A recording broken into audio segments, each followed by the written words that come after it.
Hello, hello, hello, hello. Sean Brady and Tabitha Sheaver. Hey, hey. What's happening? We're talking about some cool, fun stuff and sharing our knowledge. Yeah. So sharing it up. Last time we were together, we were talking about just a moment ago. Learning all this fun stuff. Yes. And then wanting to share that knowledge that we learn. And turn it on the podcast portion of this, but keep going. All We're right. on. All right, go. Go. Hello, hello, hello, hello. Sean Brady here with the fabulous, the one, the only Tabitha Sheaver. Hey, how are you? We're talking some awesome learning and shared experiences, and there was a book that you mentioned. Yeah. So we were talking about the personality assessments and all those sorts of things. With Arsenars, interview advisors. Yeah. And so awesome what stuff. he tells me is that you love to learn things, but you don't like to learn just for the sheer learning. You want to be able to go and share it and implement it, right? Totally. And so I immediately started thinking about things that I have read or done or learned through different classes that I'm like, I totally need to be sharing this stuff. And I thought, what a better platform to do that on than when I'm hanging out with the illustrious Sean Brady. Illustrious. Yes. Yeah. So that's what we're going to do today. And here at the fabulous Kaldi's Coffee, right here in Chesterfield Valley. Yeah. So, there was what was the name of the book? Mentored by a Millionaire. Mentored by a Millionaire. Yeah, by Stephen Scott.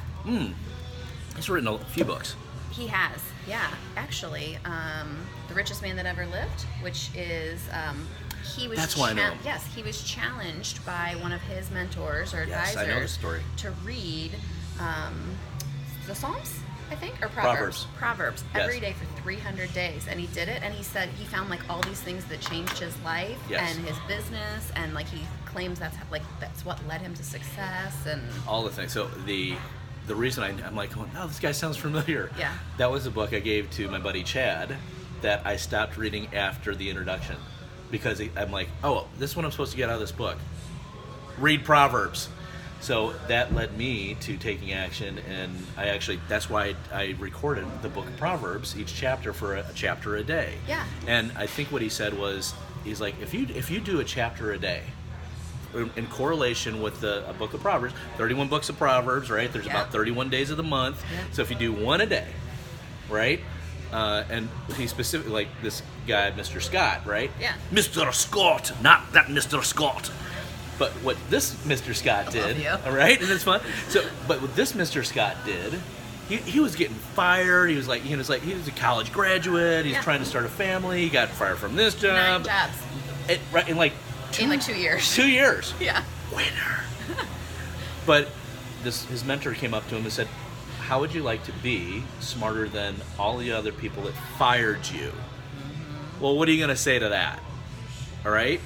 And so reading the Book of Proverbs, as soon as I read that, I'm like going, okay, I guess I gotta go study Book of Proverbs. Well, I just put this together, but this little thing on your head is from reading the Book of Proverbs. There are no accidents. While so the walking. story about this, not my occipital ridge. It was Wednesday, so I was like reading the Book of Proverbs, and there was this one section out there, 16:8. And I'm like going, oh, this is really profound. And I'm like going, I like to read different verses, different versions of the Bible. Yeah. And so I'm typing it out, I'm like learning it and stuff like that. I'm like, oh, this is really insightful. And I have a normal walk around my neighborhood that I do, and one of the trees just over the sidewalk, but just outside my neighborhood was a little low. And I wasn't wearing a hat.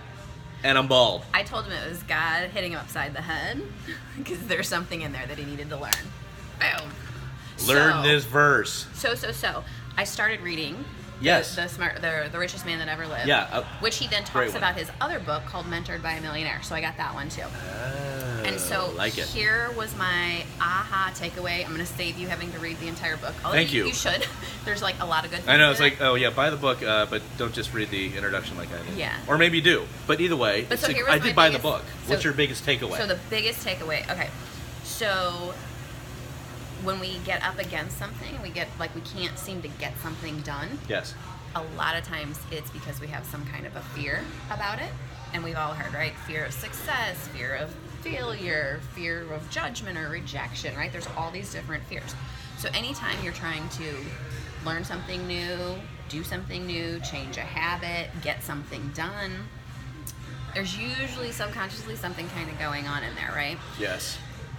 For me, it's not subconscious. Like, I'm very aware of what my fears are. Very, very aware. Yes. And so there's an exercise in the book where it says, write down what that fear is, and then you write down what is the worst possible thing that could happen. Yeah, right. And then it says, write down the best possible outcome, and then write down what the most likely outcome is. And I think I'd heard that before, but I'd always just done it in my head. And this says, like, no, write it out. Right. And so I did that, and it's really amazing how ridiculous it is to not do the things that you're afraid of. Because that's so awesome. When you look at, like, the absolute worst case scenario of what could happen, it's not usually really that bad. Right. Usually that never comes about. Yeah. But what if the really great side does? Exactly. And so it's like, you're willing to play the lottery or do it, right? Like, why would you not? And then I heard somebody else say, everything is work-outable. Yep. And the other big one I've heard, this wasn't from the book, but they said, what was it? Oh shoot, it just escaped me. You have definitely been successful up till now. You know how I know? You're still alive. You're still here. Yeah. So you're not pushing up daisies. Yeah. So as long as you're still here. Or what we say this in Landmark, right? This is what life looks like when it's working. Oh, okay. Because when it ain't working, or if you go down south, far south, it's an underground condo. 6 feet under. That's I get it. Underground condo for life or forever. Your body goes into the ground. Yeah, got it. We croaked. So that's like, I know it sounds really simple, but you know what my favorite fear quote is? What? It's from Brady. Fear causes hesitation, and hesitation will make your greatest fears come true. Well, Bodhi. Go for it anyway, right? Bodhisattva. Yes, go for it anyway. So, I somebody else shared that same principle. I think it was in a sales training that I was through, or somebody came through and shared at Medici. But it was very similar to what's the best case scenario, what's the worst case scenario. I think they just said, think about it though, not embrace thinking about it, which you did, which is awesome. I mean, maybe I don't know. I like the idea of writing it out because writing it down. Something happens differently when you actually script stuff out. Yeah, and not just typing it out. And so in the book, I don't know if they didn't instruct us to do it this way, but I typically just write top to bottom like this. And in the book, it was outlined as a chart, and so it was like worst case, most likely, and best possible scenario. Love it. And I think that it being side by side, even the length of them were different, and you know what so again, the possible outcomes, yes, negative or positive, yes, really. And I think that just putting them side by side, again, it wasn't like the book said specifically this is how you do it. I mean, I'm sure you could write it however you want, but for me it was most impactful to have them side by side. And that makes sense, because in our head, how many times do we focus on the negative, right? The negative being that's going to be the most likely outcome. Versus it's like when statistically speaking, there's a lot more things that can go right than possibly go wrong. Absolutely. Right? It's like the whole, I'm going to throw an industry under the bus, the whole insurance, life insurance sales conversation. Right? Delve. It's so what do life insurance people sell? Fear of not having enough if you leave your family behind, so get more life insurance, right? I'm not saying I think everybody should have a plan for it, but don't come from a place of fear. It's like going, oh my gosh, that's right, if I go away, what's gonna happen? And it's like, I gotta buy more insurance. But in reality, never thought of it that way. Yeah, in reality, it's not life insurance, it's death insurance, because it doesn't pay out until you die. Now, that's why they have actuaries, and somebody figures out all the math that, statistically speaking, I can guarantee you that we're all going to go. Really? Yes! Do I know when? You're no! So insightful, Sean Brady. But that's what they have these actuaries for, right? But putting that fear of loss. Yeah. Of, well, what if this doesn't happen? What, who's going to take care of your kids or your house payment? Yeah. Or, Yeah. what if you become disabled? Make sure you got to get the disability So insurance. fear, uncertainty, and doubt Yes. are very good motivators. Yes. But they're only away motivators. So Away motivators? away motivators. Like So- AWAY? Yeah. Versus A. Towards versus Way. towards. Okay. So here's what I mean by this. The best scenario or example to give you is weight loss. You will move away from the pain. Weight loss. You will move away from the pain of being overweight, right? The pain of the judgment, the pain of not feeling good, right? That's enough to get you motivated. And Right. actually, away motivators will drive you to action quicker. Like, they'll inspire you more to move away from the pain. But as soon as you're far enough away from the pain, Yes. you stop Ah. and you're trying to go back to your old ways. Hence the yo-yo effect. Yep. So what you have to do is you can start with fear, uncertainty, and doubt in order to inspire, motivate, Jumpstart. and jumpstart to be an interruption. But realize that's a jump start to turn the engine Exactly. on. So then what do you have to do to keep So the engine going? You turn it to a towards motivator, and towards motivators are more intrinsic and tend to be more positive. So Thinking. feeling healthy, having more energy, right? All of the positive, like living for my kids and being able to do more fun things with my kids and things that really like you internalize and motivate you. I wonder so I'm thinking about my wife, Michelle, Yeah. right? Because she's been doing she did the 21-day fix or whatever it was, and then now she took on the intense, crazy 80-day intensity, insanity, whatever it's called, 80-day obsession.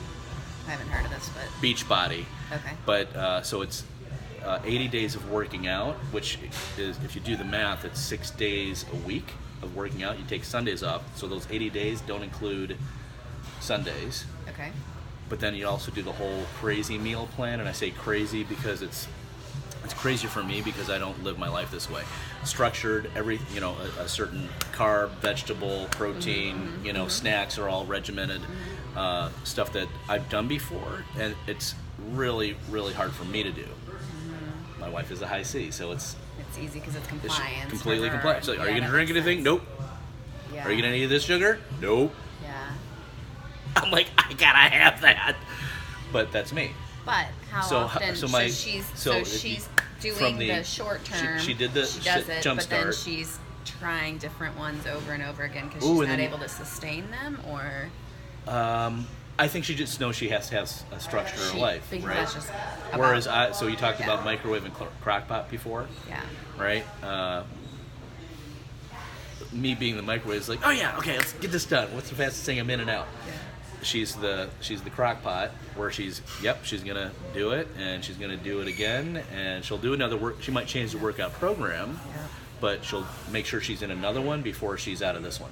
Yeah. She's already thinking about it. She still has like another 20 days to go. So there's something really interesting about the number of days thing.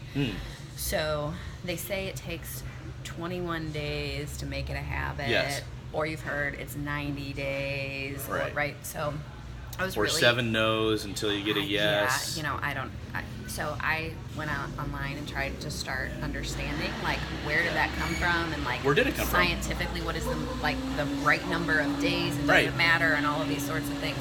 So there is a story that I don't know, like back in the 1800s. Oh. I don't know the details. Anyway, Way that back. there was a Before any of us were alive. guy who was doing an experiment, and it was for pilots, I think, and they made them wear concave glasses every single day for 90 days, Yes. and just every single day, and that they reported that the concave glasses made everything look upside down, Oh.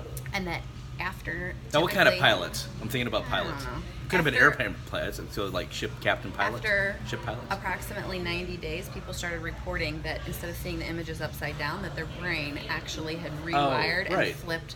So that is where So they could look through the it. story came from. Ah. Yes, but further research Yes. indicates that is pretty much made up. Isn't it all made up? Yeah, and so there's only been a few studies, but they say that to actually make a change and to actually adopt it takes anywhere from 66 days to 218 days. Well, that's a little different than 90. Yeah. So wait, 218, that's more than double.